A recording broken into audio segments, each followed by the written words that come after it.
welcome to another edition of the Deals for Dentists podcast. And today we're joined by Dr. Paul Goodman. And you can go to dealsfordentist.com and you can find his promo offer for the Dentist Job Connect program. And you can get $200 off the Dentist Job Connect program. Bring to life your associate opportunity to over 32,000 dentisting humans. So, Paul, thanks so much for joining us. Oh, my pleasure. Love getting to know you, Eric. Love what you're doing. Love your message. Really honored to be here. So I had on my calendar today, it said Dr. Nacho at 12 noon.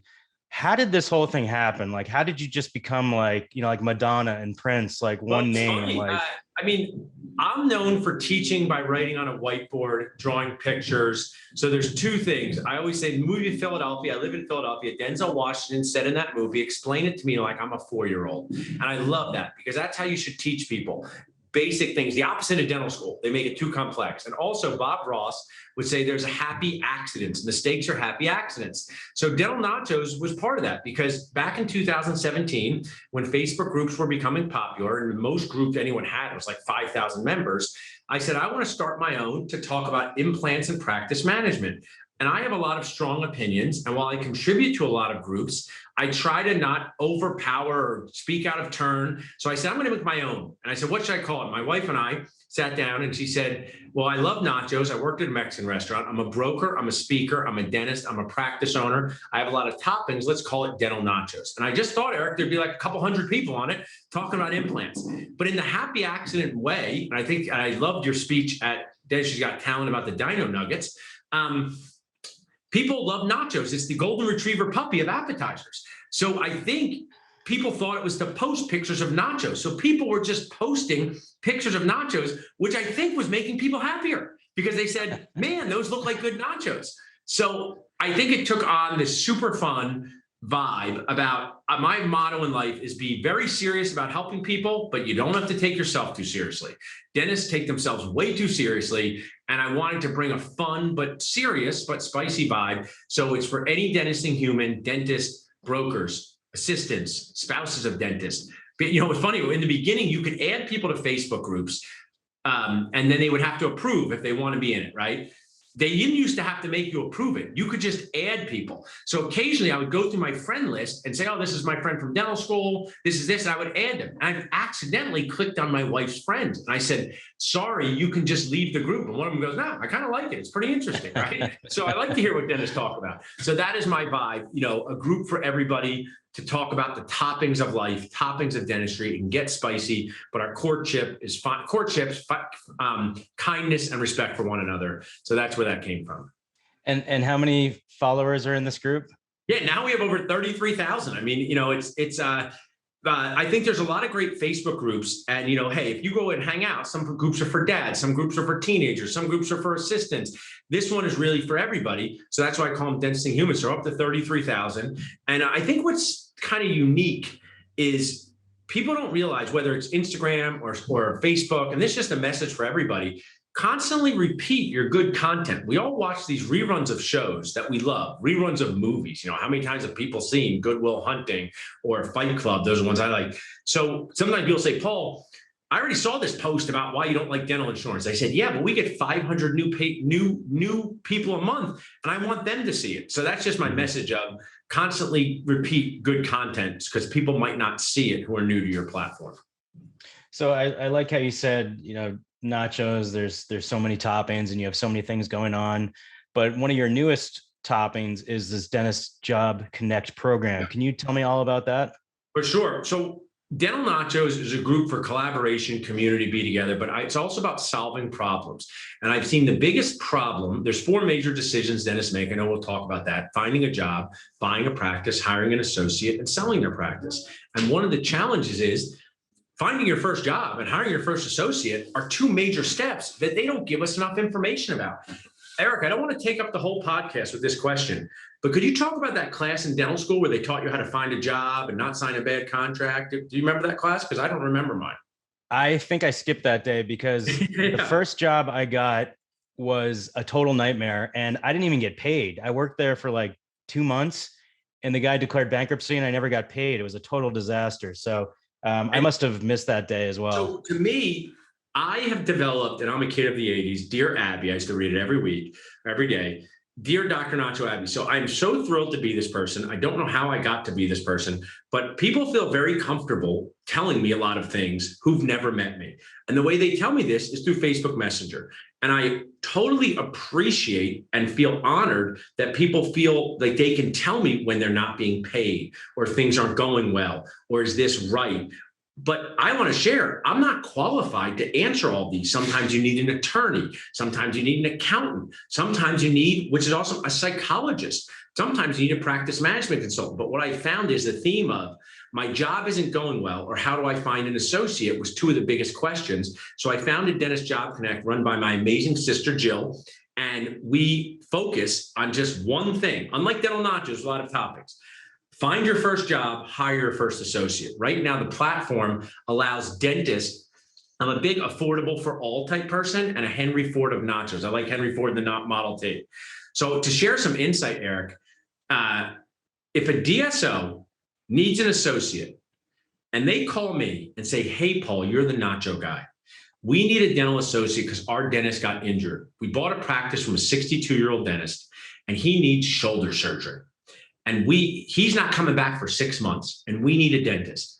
If I take Dr. Guac and introduce him to Eric Block's DSO, do you know how much DSOs tend to pay for that connection? Do you have any idea if this was the Price is Right, Eric? Do you know what they pay? No idea. So there's a few ways, but the most often I would tell you is $10,000 to $20,000, no questions asked. Okay, 10 to 20. It can be 30% of the first year's salary, right? So that's 150 grand, 30%. Because, Eric, here's why.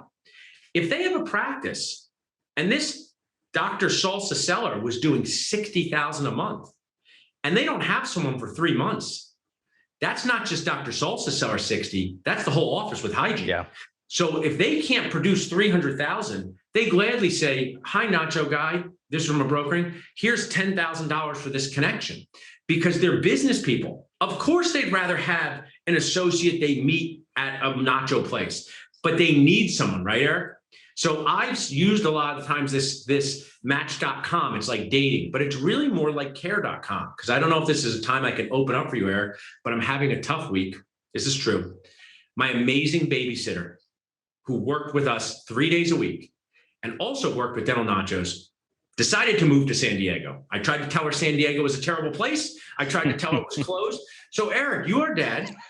I had this person who helped run our life 3 days a week. Let's say we paid her, I'm just going to $120 a day. I don't know what we paid her exactly. It's not about me paying the $360 a week. It's about me needing someone to replace her for my children. So I would go to care.com, sitter.com, and look for ones. They've made this. So I'm trying to make this for dentists, but I know our dentist people. Have you ever noticed, Eric, our dentist people, they're a bit cheap. Have you noticed a special level of frugality? I have noticed that's quite a common theme. And that's why they probably love your podcast, Deals for Dentists. Save me on Impress Me. And there's nothing wrong with that. But sometimes you can be penny wise and dollar foolish. My best friend, whose dad was an amazing entrepreneur, he went to New York City once and he parked on the street and his car got towed. And his dad said, what is wrong with you? You went to a club, you spent money. Why'd you park on the street? He goes, it was $20 for the street, $50 for the parking garage. He said, well, that was penny wise, dollar foolish. So now when I go over to the private practice world, and I'm a uniter of all and a kind denoter of all, many private practice dentists don't want to pay $10,000 for an associate. Many of them think that is a ripoff, Eric. Now, if we could just pause, if I found you an associate and your associate was producing $50,000 a month and you needed one, does $10,000 sound like a ripoff, or is it actually a pretty good deal for that solution? Oh yeah. I mean, if you're down, you need to keep, you got to keep those chairs going. You got to keep that business going. How about this, Eric? It's not even about money. It's about morale. What if you're so stressed by checking 3 hygienists yourself? But I know my people, and I know they weren't going to go for the 10,000. So I said, I'm going to come up with a better mousetrap, nacho mousetrap. So what we've created is an opportunity for dentists to advertise their position on our Dentist Connect job platform. We put it out to all of our mechanisms of connection: Facebook, Instagram, text message, email list. There's no success guarantee, but let's just use it, the recording of this podcast, for 6 months for the equivalent of like $1,600, something in that range, right? They can advertise and look for an associate. They don't have to pay the 10,000. That's still there. You want the 10,000, you can do it. But what I'd like to do is scale help. So when we were at Elijah's event, did you see Dr. Ankur Gupta there, the MC? Yep. Well, he's awesome. I never met him. I was at the gym in the early in the morning. I say, Ankur, it's great. He goes, oh, I used your Dentist Job Connect platform. It was great. I go, oh, did it work? Oh, yeah, we hired an associate. I go, you never told us, Ankur. So he told me. So he used it and he was successful. So what I'm doing with this is trying to scale help in a way that's affordable for all, has value, makes it fun, lets you meet people. So that's what we're doing there. Is practice owners can advertise. The job seekers right now are either free or have a very low VIP special. And my goal, Eric, is to be like this care.com, match.com, where people go to us when they need help, when they need to decrease stress, bring their money in. The DSOs are also welcome to advertise on this platform too. They tend to just like this high-level matchmaking solution. So does that make sense to you? We kind of have this high-level solution and this fun, scalable way to do it. Yeah, and I agree with everything you said about decreasing stress, because if you're running around, if you're down an associate or your practice is just getting to the point where you're so busy and you're just, running around like a chicken with your head cut off, it is exhausting. Or let's say you want to, focus on a different modality. Like personally, I'm starting to add clear aligners into my practice, and we just hired another associate. So I'm going to start to filter procedures that I was doing before over to her schedule so I can focus more on some other things. So you want to share the joy of class 2 composites with your associate, right? Oh yeah. There's nothing like a quadrant of class 2s. Yeah. So the fact that you said you tried to tell your babysitter that San Diego is closed cracks me up, because I remember in the movie Vacation when he punches Wally World's nose and someone says, they don't close Florida. That's great. I love that movie. So yeah, I think that, being an associate, getting your first job is an extremely stressful time. When I first got out of school, I just wanted a job. I didn't care where it was. I just wanted to make money. And I got caught up in some bad situations and I stayed way too long. And I wish I had someone, to kind of guide me better, or I could do a little better research of what these, positions were all about. Then I had some other associateships that were awesome. But it shouldn't be based on randomness. The students new dentists have $300,000 to $600,000 in debt. They've also spent their whole life doing this. We deserve to bond in a way that's productive for both the associate and the owner. We just need more responsible information. If you come to Philadelphia, Eric, and I was like, hey, go down this alley, give this guy some money, and he'll give you nachos. You're like, that doesn't sound right, right? But people are doing this with jobs all the time. They go, Paul, and they're awesome people. The practice asked me to have a 20-mile restrictive covenant and have a draw. Is this normal? I go, no, it's not normal at all. I know it sounds like normal words. And then for practice owners, I'm an equal opportunity kind of lawyer, Eric. If you came to me and said, hey, Paul, I want an associate. I want someone to work with me 4 days a week. I want to pay him $300 a day. I'll be like, I'm not advertising your position, Eric. The going rate is $600 a day, $500 a day. And you know what you say most of the time? Okay, I'll pay $500 or $600. You just don't know, right? You're out of the game. You're a 52-year-old owner. We're here to help. And I'm here to bring people together. And, I know I get passionate about this and I love a lot of things I do, but what's more important than getting dentists employed, right? I mean, it's a pretty important thing to move our industry forward. Yeah, you made a really good point there. Let's say I'm 46 years old, and I've been growing a practice. I'm in a solo practice. I've been out of the game for so long. I don't know what the going rate is. Right. But I think it's also important for people looking for an associate to do it for the right reasons. Because, like I said, I had some really bad situations and I was treated like garbage. So if you're looking to hire an associate, do it for the right reasons. Right. You want to keep them busy, treat them well, because you don't want to have turnover. If you have a revolving door of associate dentists coming through, that's not a good look, and it's not good for morale. And you just, and it's not cost effective. What's crazy, Eric, is it's such an important thing for your culture because you're turning over your patients to a dentist. Be purposeful about it. And I'm not talking just about Dentist Job Connect, but listen to podcasts, talk to consultants, see how are you going to integrate this routine. Here's just a good value tip for your listeners. What do you say when you hire your first associate And Millie says, I don't want to see the associate. I want to see old Doc Eric. What does old Doc Eric say? Because mostly what old Doc Eric thinks he's going to say is going to mess it up. So if you want to know, I'll tell you exactly what old Eric will say. But what do you think most conflict-averse dentists are going to say when the Millie says, I don't want to see young Dr. Sally. I want to see old Doc Eric. Can I see old Doc Eric? How does old Doc Eric usually mess this up? Well, first I'd have to think, is Millie crazy? If Millie's got crazy eyes, I may not want to see her. But if Millie's pretty cool, then I'll say, you can see the new, actually, I wouldn't say the word new. I would say, great. Don't say new to our practice, but a very, an awesome associate, or you can wait 2 months to see me. I'll just add in some value because this has happened to me and everybody learns from their own mistakes. I was a new dentist. My dad has so this is what you say. Millie, I am so honored. You only want me to be your dentist. I'm so honored. She smiles. Here's how this could work. We're so excited to have Dr. Sally here, not new, just like you said, Greg. And this is all you have to say. I am totally comfortable with Dr. Sally doing this filling in my mouth. Here's what I'd like you to do. I'd like you to have this done with Dr. Sally. She's trained all the up-to-date techniques. And if you have any problem, Millie, contact me after the appointment. I use that. Millie now feels honored. And she now has 2 dentists. But if old Doc Eric says, okay, squeeze you in my schedule, you undermine your associate and you shouldn't even have one. And I also want to share in this scenario, Eric, these are only for procedures you feel comfortable with the associate doing. So don't have your associate do a full mouth rehab. That's not fair to anybody. I'm talking about class 2s, crown on number 30, restoring an implant. So people just get freaked out. So they say, I don't want this new dentist to restore my implant. Say, oh, thank you, Millie, for only wanting me. But I want to share the joy of, as I say this all the time, I want to share the joy of your mouth with another dentist, right? And they love that. Well, what you said was so on point, and you were really talking about staff onboarding there because we need to. Okay, so I'm hiring an associate, but the staff needs to know about this, and they all need to be on board with this. Because they need to be able to relay that information to the patients.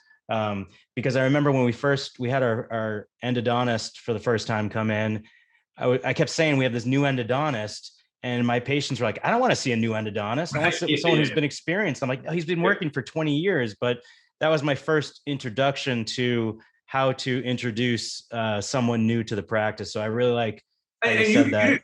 What happens is our brain just tells us to say words that make sense, that freak people out. Version 2. Yep. So just say, hey, we are so excited to have added Dr. Sally. We're so excited Dr. Endo's part of our team. And just, don't say new, don't say virgin. That's just weird. Why are people saying virgin in dental offices? You want to make your patients feel weird? You're unlikable enough already. Your tooth is a hopeless virgin failure. Who talks like this, right? It's so true. It does feel so weird when you say that. Yeah. Like it's like such a creep when I say that. Yeah. I'm from this podcast forward. I'm never saying that again. Yeah. Thanks. You just don't say it. Just don't say it. So say let's Dr. Nacho, we're going back, 20 years when you were first an associate. What would you do differently back then, from what you've learned in your 20 years of practicing? Really great question. I think this has so much value. So when a dentist tells you what they would do differently, they have to put it in the context of what dentistry is like today, and also couple it with what it was like for them at the time. It's both valuable. So I have this little guy here, and I would work on my dentisting core more. So I got very into trying to do endo, crown lengthening, implants, and I thought I could be a super GP. I did a multi-year general practice residency. It's nearly impossible to be a super GP, and it's terrible for your stress level. So over time, I focused on implant dentistry, built a team of dentists around me to do other stuff. If I was going to be a new dentist today, after a GPR or an AGD, I would focus a lot on my word skills. I would do virtual Toastmasters. I would go to as much C as possible, and I would stop worrying about taking veneer courses. And I would start worrying about how I talk to patients about treatment plans, how I plan things, because dentists, and it happens because dental school does not teach us the right way. If you owned Eric's House of Pasta and you were a new pasta dentist, you would just take CE on making better pasta. And what you should take CE on is how to charge your how to charge your customers for the pasta, how to hire the people who work at the front, how to describe the pasta on the menu, what to say when people don't like the pasta. Those are your dentist core, your mind, your words, and your hand skills. How does a P&L work? I would have stopped worrying so much about clinical, none, and put more effort on my patient communication and my leadership skills early in my career. Yeah, that's such a great point. When I came out of dental school, I was 29, but it looked like I was 15. So I was had such imposter syndrome when I was talking to patients, and I was always worried they weren't going to rebook with me. And what did I do wrong? What did I say wrong? So there was that whole thing. I didn't know how to talk to patients because, like you said, we were never taught that. In fact, in dental school, we talked over the patient like they weren't even there. We talked about the patient, which is just not reality. Right. And you did the opposite of with him. Everything in life is with them. What's in it for them? And we just got weird about it, right? We focused on the. I mean, imagine if you show up at a personal trainer. This is what people do now. So like, hey, I'm here at the personal trainer. And the personal trainer's like, just want to let you know you're fat. Yeah, I got it. I'm fat. I just want to let you know you can't jump. I also know I can't jump. We just make people feel bad about themselves. It's so terrible. It's toxic. Why is it toxic, Eric? Mostly, second reason, costs us money. First reason, patients don't move forward. Second reason, money. First reason, if you show up at a personal trainer and said, I'm here to learn about personal training and being better, and they told you about periodontal disease and why your bone stunk, you would just not show up again. Out of morale, you wouldn't be mad. You'd be like, I guess I shouldn't do this. So I say, so glad you showed up. I try to say one nice thing. You're doing a great job brushing that front tooth. Really good. But let's focus on things that we can make better. Let's focus on things we can make better. So we just do it in the opposite way. We turn people off. We learn to talk to patients like they're weird other dentists, and we're not seeing weird other dentists. I see one dentist, my brother. I don't know if I want to see him. He sees me. That's it. The rest of the people I see are normal people. So why are we talking about dentists? The mesial part of your tooth. What the hell does that mean, right? Over here in the mesial, it's going to super erupt. Okay, I don't care. Tooth's going to fall down in the front part. Talk like a normal person. I'm going to come up with a whole A to B C's of patient communication book, which is going to be like this. Yeah. Don't say virgin, say tooth without a filling. Yeah. Don't say failed, say tooth needs to be replaced. So, like when a first molar, I'll actually say this tooth you've had since you were 6 years old. And, instead of saying this number 19 first molar, this is your 6-year molar. You've had it since you were 6. Yeah. It's taken a lot of wear and tear. You just got to talk to them like normal people and not like other dentists. So I totally agree with you, what you said on going back and just really learning verbal skills can make you a great productive dentist. And then also what you said about trying to be a super dentist. I got caught up in some poor case selection, some poor patient selection early on in my career, and some cases didn't turn out as well as I'd hoped, and those stick with you. So be very careful with your patient selection and case selection. Your listeners are lucky to have you. So we had that awesome opportunity to talk about your speech at Elijah's event, and you did an awesome job, right? But if like Elijah came up to you at the start of the event and said, hey, Eric, I want you to deliver a 1-hour uninterrupted monologue in front of all the people. We think you could do it. You'd be like, I can't do that. We need to do that in dentistry. We need to teach our young dentists or any dentist to be like, no, this is not for you. This is for a prosthodont, and it's hard for you. If Elijah came to me and said that, I actually will share with you, I could likely do that as a speaker, but it would be very hard for me. So if you're not a speaker who speaks all the time, don't raise your hand and say, I'm going to do the 1-hour monologue. If you're a dentist who doesn't restore worn down teeth all the time, don't be like, I'll just do 28 crowns and see how it goes. Just say, no, there's different people who do that. Case selection in life is so important, life and dentistry. Yeah, I totally agree. So I've heard you say a lot of acronyms. One of them I've heard you say ABC. Is that like in the movie Glengarry Glen Ross when Alec Baldwin says, he points to his watch and he says, always be closing? Is that the same thing, or is that something different? I like it in a bizarro world like Seinfeld the opposite way. ABCs for dentists is always be connecting, always be collaborating, and always be caring about each other. So for some reason, if you go to a party with a bunch of young parents, we all bond together so we can all get to the happy hour sooner, so we can all get our kids together. For some reason, dentists stab at each other. They don't like each other. It's the dental student hunger game. So ABC is always be connecting, always be collaborating, always be communicating. We'll create a much better dentisting world doing that. We just have to shed the toxic mindset that dental school taught that we're in competition with each other, which we're not. That is an amazing point, because in reality, when the patient is in your chair, you're not in competition with each other. You're in competition with that big screen TV, that car, For sure. their cell phone, some tangible product that they're paying for. Usually patients will say to me about, a few implants, oh, that's the cost of a car. Not, I'm going to go down the street because they're cheaper than you. Once they're in your chair. So we should, like you said, be really like more of a community, because there's 9 or 10 other dentists in my town. And up until like 2 or 3 years ago, I knew none of them. And this is not a big town. So it's this, you're right. It's this weird thing where we live these parallel worlds, and we should be getting together every month or every quarter and kind of sharing stories. And instead we have these own, our own lives going on and don't communicate. What you said is important. I think this goes back, and we can go a few extra minutes to it. So what you said, I want to just stop for a second, because I believe the way to really make dentistry better and fix a lot of things is for those 9 or 10 dentists in your town to meet routinely, once a month, once every other month, not for CE, for beers, for coffee, whatever. And here's how we can help with Job Connect. You're going to meet, and Dr. Eric is going to need an associate 2 days a week. And your friend, Dr. Susan, is going to need an associate 2 days a week. And you're going to bond together and hire one. And you're going to say, you're going to work for both of us, and we're both going to help you. We don't run our practices the same, and we don't do everything the same. But I believe that there's so many stressed out, exhausted practice owners who don't have enough for a full-time associate, but have enough for a part-time. I literally believe there's a dentist down the street with the same. And it's like getting a babysitter that can be in both offices. And if dentists can do that, they will solve 3 people's problem: their morale problem and stress, the other practice owner, and this magical newest dentist will have a full-time position with 2 people who care.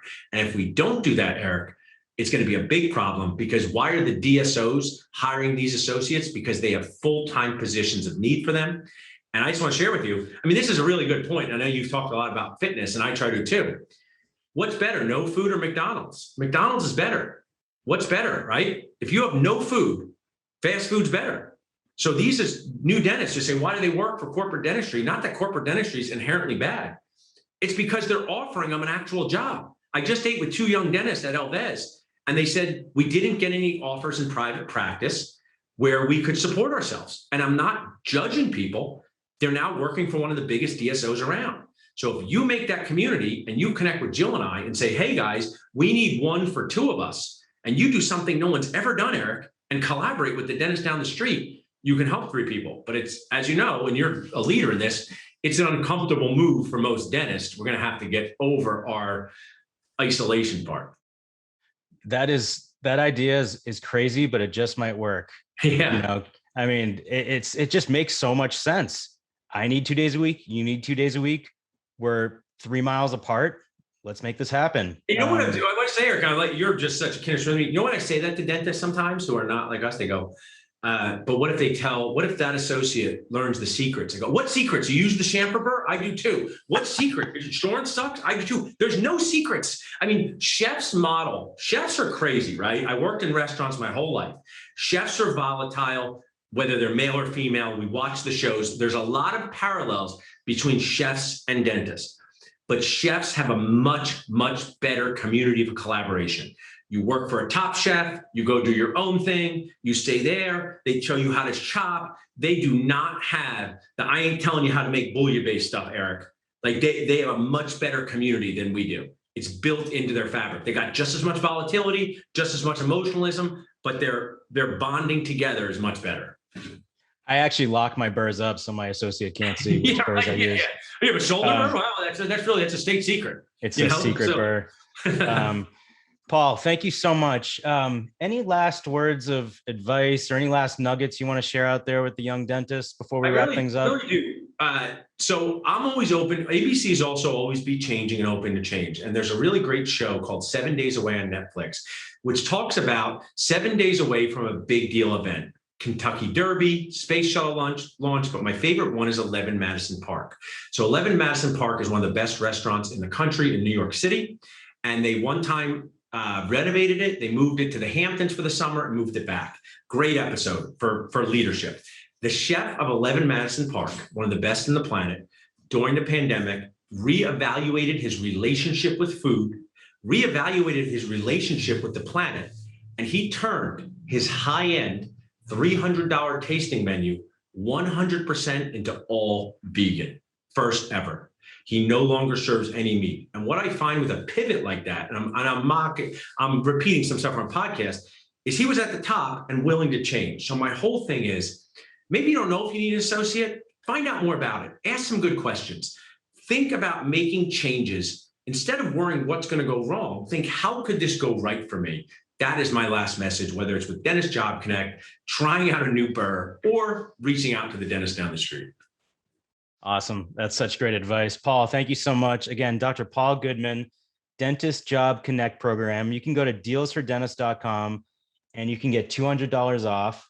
The Dentist Job Connect program. You can bring to life your associate opportunity to over 32,000 dentisting humans. Paul, let's be in touch. Awesome, Eric. You're awesome. Thanks so much. All right. Thank you. Take care.